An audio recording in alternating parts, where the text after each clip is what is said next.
السلام علیکم زما خوږو دوستانو.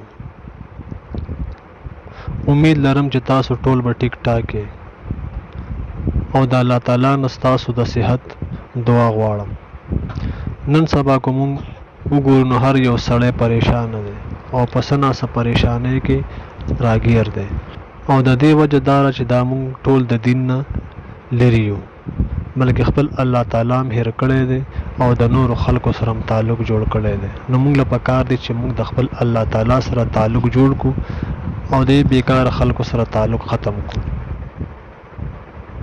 چاته د کور پریشانی ده، چاته د اولاد پریشانی ده او چاته د پیسو پریشانی ده او څوک قرضداري دي. الله تعالی په قرآن مجید کې د انسان لپاره د هر قسم مشکلاتو خبرې کړې دي، خو چې مونږ کله قرآن مجید کولو کو نو مونږ ته به د هغې فایده رارسي. او د غونډو نه اهم شیز دا دی چې په کوم شیز باندې ستا یقین وي نو الله تعالی به تعالی د هغه شیز نه فایده درکوي. نن به مونږ د قرآن مجید یو سورت ستاسو وړاندې پیش کوو او بیا به تاسو ته د هغې طریقه ښایو چې د هغې وظیفه به څنګه کوئ او د هغې نه به تاسو ته الله تعالی فایده څنګه در رسوي. او ډېر لنډ صورت دی، هر چا له ورځي، او هغه صورت دی سوره کوثر. نو د دې وظیفه به مونږ څنګه کوو او الله تعالی به مونږ ته د دې فایده څنګه را رسوي. نو راځئ چې د وظیفې دا طریقه شروع کو.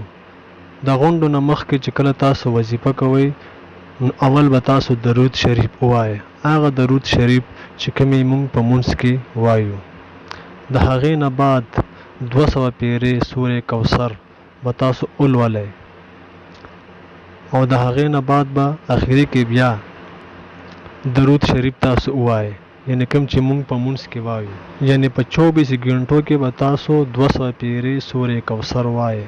مخکې او وروسته به درود شریف وایئ. او د دې ټایم دا دی چې تاسو په 24 غنټو کې هر ټایم ویلی شئ، د دې څه مخصوص ټایم نشته. او تاسو چې دا وظیفه یو هفته وکئ نو انشاءالله تعالی ستاسو په کور کې به د رزق، د مال، دولت هیڅ کمی نه وي او الله تعالی به ستاسو هر پریشانی لرې کړي او ستاسو زندگی به خوشحاله او روښانه کړي.